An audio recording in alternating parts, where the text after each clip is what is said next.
Alors un chapitre assez court pour terminer, donc dernier chapitre, on va parler encore d'un test d'hypothèse, le test du qui 2.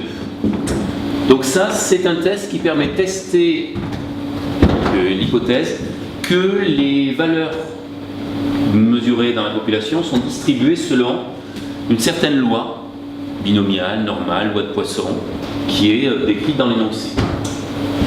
Pour expliquer de quoi il s'agit, je vais prendre un exemple très simple, mais qui illustre vraiment bien l'objectif du test du qui 2. J'ai un dé et je souhaite savoir s'il est équilibré. Alors, comment on fait pour ça? Il y aurait un raisonnement physique, mais qui n'est pas faisable en pratique. Pour savoir si un dé est équilibré, vraiment de le disséquer, de l'analyser très finement pour vérifier qu'à aucun endroit du dé, il y ait de zones plus denses que d'autres.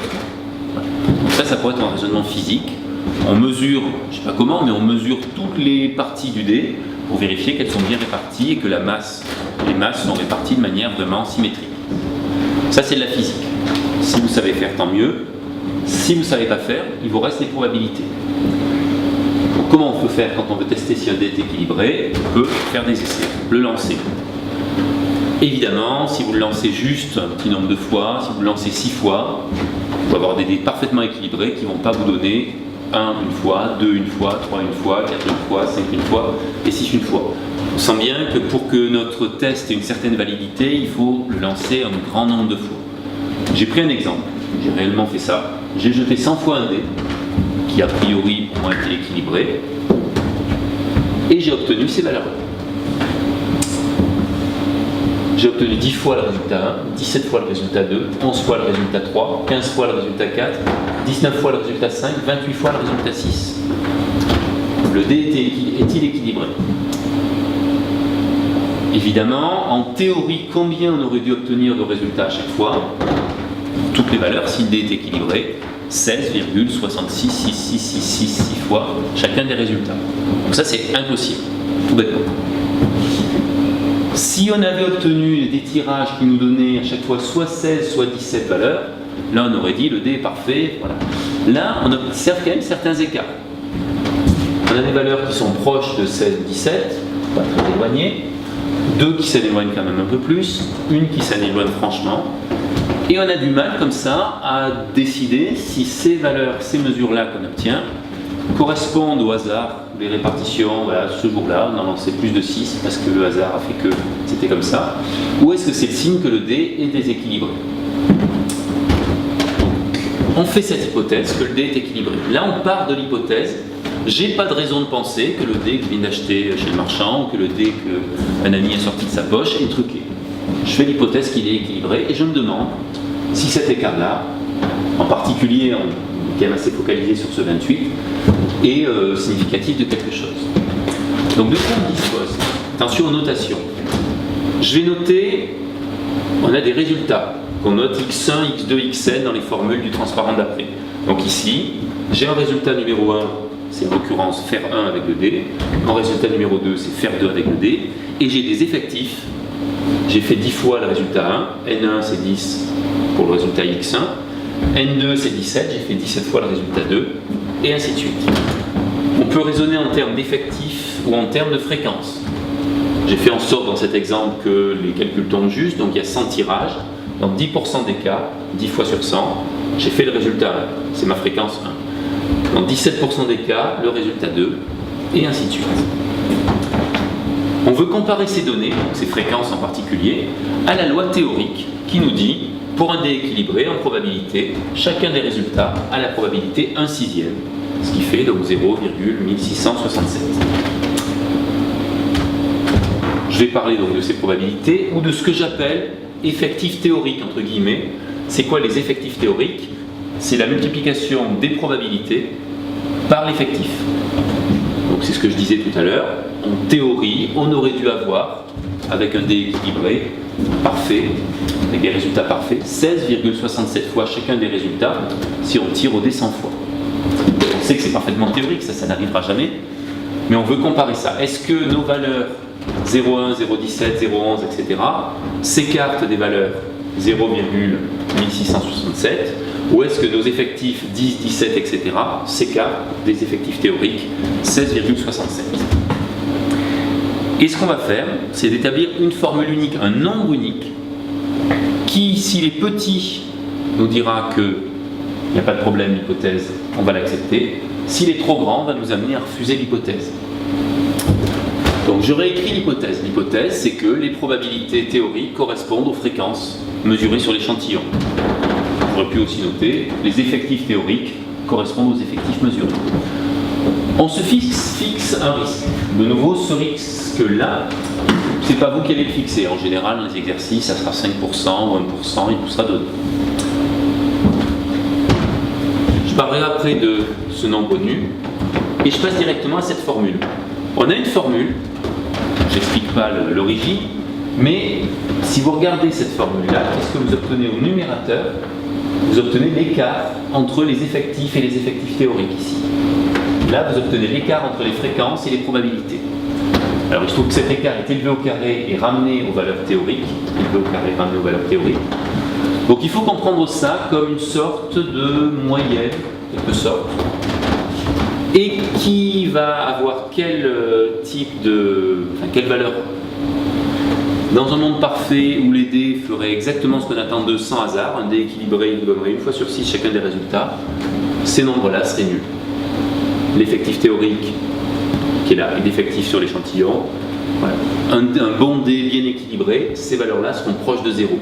Donc le qui2 observé, ce que je note, qui au carré, petit o pour observer, le qui2 observé sur notre échantillon, on sent bien que si le dé a des résultats très proches des fréquences théoriques, va valoir presque 0, et sinon, il va augmenter.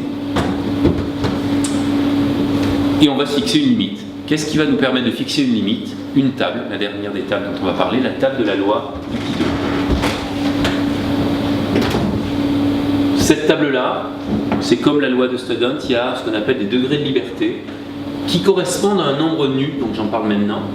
Alors attention, ce nombre nu, lettre grecque, c'est égal à k-1 en général, k-2 dans certains cas, que représente k, le nombre, on le voyait pas ici, le nombre de résultats possibles, le nombre de classes dans lesquelles on range les résultats possibles. Donc pour un dé à 6 faces, nu, ça va être k-1. Pourquoi? Je teste une loi qui n'est pas une loi binomiale, qui n'est pas une loi de Poisson, qui n'est pas une loi normale. C'est la loi équirépartie, discrète équirépartie. K ici, pour un dé à 6 faces, c'est 6. Il y a 6 résultats possibles. Donc nu vaudra 6 moins 1, 5. Si vous me répondez que nu vaut 6 ou que nu vaut 4, parce que vous n'avez pas bien lu cet énoncé, c'est faux, c'est faux partiellement, mais c'est pas dramatique. Par contre, il ne faut absolument pas confondre, d'autant plus moins que je n'ai pas du tout expliqué d'où vient cette règle. Donc, nu, c'est presque le nombre de classes, c'est à retenir. Nu, ce n'est absolument pas la taille de l'échantillon. Si vous prenez ici nu égale 100 ou nu égale 99, là, il y a un problème. Vous allez obtenir déjà des résultats complètement faux. Et puis, vous n'avez pas compris le principe. Le nombre de degrés de liberté correspond au nombre de classes, moins 1, moins 2, ne correspond pas à la taille de l'échantillon. Donc je reprends, j'ai un dé à 6 faces, je fais une expérience, je fais par ailleurs les calculs de probabilité théorique, je trouve une valeur qui2 observée. Je calcule le nombre de degrés de liberté et je regarde dans la table du qui2 avec ce nombre-là de degrés de liberté, pour la probabilité alpha qui a été fixée initialement, une valeur C2. J'obtiens un nombre qui2, une valeur C2. Si qui2 est plus petit que cette valeur C2, ça veut dire que mon qui2 est assez petit pour qu'il n'y ait pas de raison de refuser l'hypothèse. On va l'accepter si le qui2 est plus petit que C2. Et sinon, si les écarts sont vraiment trop importants à ce niveau-là, le qui2 devient vraiment trop grand, c'est pas possible, c'est peu probable que l'hypothèse soit vraie. Et dans ce cas, on va la refuser. Alors ici, le qui2 observé, les calculs donnent 12,8. Si vous prenez la table du qui2 à 5 degrés de liberté, 6 résultats possibles pour le dé, on enlève 1, ça fait 5. Pour un risque de 5%, vous trouvez une valeur de C2 qui vaut 11,07. Le qui2, il est plus grand que 11,07. Vous refusez l'hypothèse. Vous dites ce dé il est truqué. Plutôt, vous refusez l'hypothèse que le dé ne soit pas truqué. Et vous prenez un risque 5% d'avoir refusé l'hypothèse alors qu'elle était vraie. C'est bien possible que le dé était équilibré et que c'est juste vous ce jour-là qui n'avez pas eu de chance ou eu beaucoup de chance et qui avez tiré beaucoup plus de 6 que ce à quoi on pouvait s'attendre. Ça n'arrivera pas souvent, ça arrive dans 5% des cas, ça. Et comme ça vous arrivez, dans le principe d'un test d'hypothèse, vous refusez l'hypothèse. Au risque 1%, même principe, mais cette fois-ci, la valeur de C2 fournie par la table de la loi du Qui2 à 5 degrés de liberté, c'est 15,09. Qui2 est plus petit que C2, donc vous acceptez l'hypothèse. Mais peut-être qu'elle était fausse et que vous l'avez acceptée à tort. Peut-être que votre dé, en fait, il était déséquilibré, mais vous avez accepté ça à tort. Alors ça peut paraître un peu bizarre d'avoir une réponse qui varie en fonction du risque. Mais c'est normal. Je répète que dans cet exercice, vous ne pouvez pas savoir si le dé est équilibré ou s'il ne l'est pas. Vous le saurez. Ce que vous pouvez juste savoir, c'est si vos résultats sont conformes à 95% des résultats qu'on s'attend à avoir, ou à 99% des résultats qu'on s'attend à avoir. Pour expliquer autrement cette distinction entre les risques, et dans le cas du dé à 6 faces, donc imaginons que vous jouiez avec un dé qui a été sorti de la poche de la personne avec qui vous jouez, et que du coup, c'est lui qui fasse beaucoup de 6 et qui gagne beaucoup plus souvent que vous. Lui, il a son dé, et vous avez le vôtre, et lui, il fait beaucoup de 6. Les deux niveaux de risque, ça pourrait se dire, là, risque 5%, je vais refuser l'hypothèse si mon ami est honnête. Je vais refuser de jouer avec lui dans 5% des cas. Je vais arrêter de jouer avec lui dans 5% des cas. Et le risque 1%, ça pourrait être pour l'étape d'après. Par exemple, aller l'accuser d'avoir triché. Là, vous arrêtez poliment de jouer sans, vous avez autre chose à faire, vous êtes pressé. Là, vous l'accusez d'avoir triché. Fixer un risque, ça se fait un petit peu en fixant les conséquences que ça aura de refuser à tort une hypothèse qui était vraie. Donc c'est souvent pour ça qu'on va se fixer des niveaux de risque différents. Et je répète, j'ai déjà dit, que ces valeurs-là vont se trouver dans des normes ou dans des procédures qu'on va vous imposer dans un premier temps quand vous pourrez travailler dans l'industrie ou dans un laboratoire. Ce ne sera pas à vous, dans un premier temps, de réfléchir à ces valeurs, de les fixer, juste en tenir compte dans vos calculs. Deux remarques pour terminer. D'abord, une petite règle. On a rangé nos valeurs dans un tableau avec des classes qui contiennent des effectifs qui étaient donc 10, 17, etc. jusqu'à 28 pour le dé. Une règle dont je n'ai pas parlé, mais j'évoque maintenant, c'est que si votre calcul d'effectifs théoriques montre des valeurs qui sont inférieures à 5, alors il faut regrouper les classes. Il faut regrouper deux classes consécutives pour obtenir des valeurs plus grandes que 5. La raison, elle se voit dans cette formule, c'est que vous divisez par les effectifs théoriques, alors qu'en haut vous avez un écart simplement au carré entre effectifs et effectifs théoriques. Si vos effectifs théoriques sont petits, du coup vous allez prendre beaucoup plus en compte les écarts entre les valeurs dans les cases.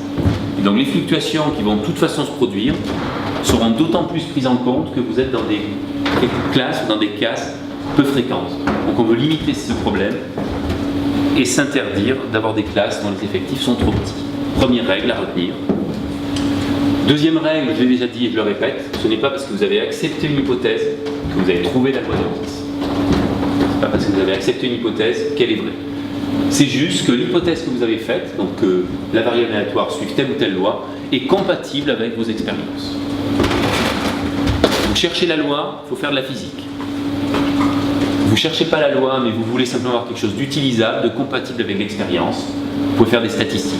Faites une hypothèse, vous la validez par une expérience, un test du Qui2, ça vous valide votre hypothèse, ça ne prouve pas qu'elle est vraie, ça prouve juste qu'elle est un assez bon reflet de la réalité, et après vous pouvez éventuellement vous en servir.